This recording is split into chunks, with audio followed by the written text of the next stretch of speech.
राज्यपाल के शासनकाल में मोहम्मद गजनवी ने कन्नौज पर आक्रमण किया था। भोज का सेनापति जैन कुलचंद्र था। परमारों की प्रारंभिक राजधानी उज्जैन थी। चंदेल वंश का सर्वाधिक प्रतापी शासक धांग था।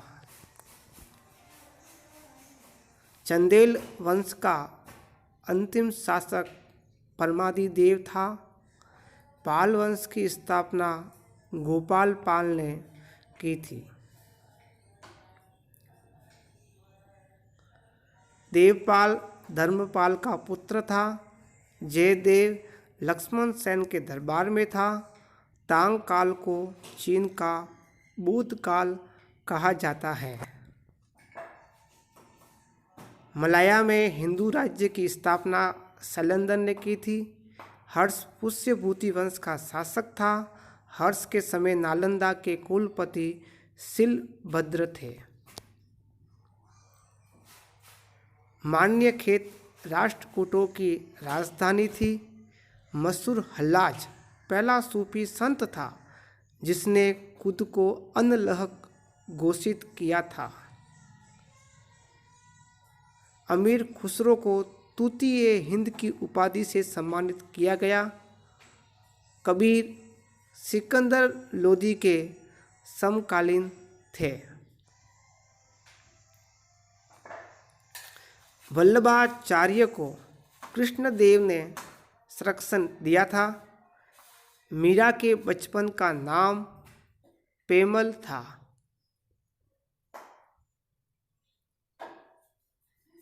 गुरु नानक का जन्म तलवंडी में हुआ था। चैतन्य महाप्रभु हुसैन शाह सरकी के समकालीन थे। बलबन ने अपनी पुत्री का विवाह हमीदुद्दीन नागौरी से किया था। बाबर ने तोप खाने का प्रयोग ईरानियों से सीखा था। शाहजहां के बचपन का नाम खुर्रम था। औरंगजेब ने आलमगीर की उपाधि धारण की थी।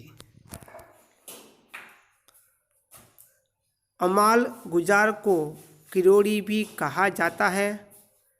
जहांगीर ने निसार नामक सिक्का चलाया था।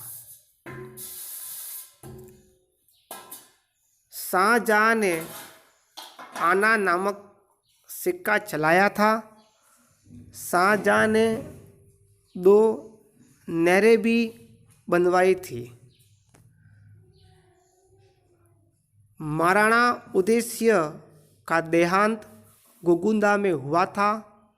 मालदेव के पुत्र का नाम रावचंद्र सेन था।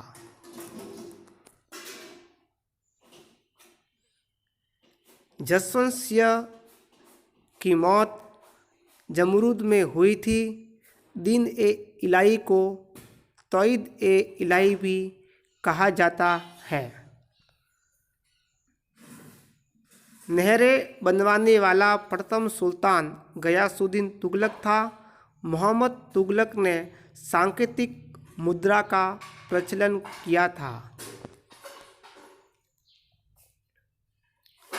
कांची पल्लवों के काल में शिक्षा का प्रमुख केंद्र था। तमिल रामायण के लेखक कंबन चोल शासक कुलोत्तुंग द्वितीय के दरबार में थे। हमीर महाकाव्य में चौहानों को सूर्यवंशी बताया गया है। राजस्थान में गुर्जर प्रतिहारों की 2 शाखा थी। पहली मंडोर शाखा और दूसरी भीनमाल शाखा। वस्त राज ने धर्मपाल को भी पराजित किया था। वस्त राज को रण हस्तिन भी कहा जाता है। नागभट्ट द्वितीय ने चक्रा युद्ध को पराजित कर कन्नौज को अपनी राजधानी बनाई थी। महेंद्रपाल प्रथम मीर भोज का पुत्र था। महेंद्र पाल को निर्भय नरेश भी कहते हैं। राज्यपाल अंतिम प्रतिहार शासक था। Thank you.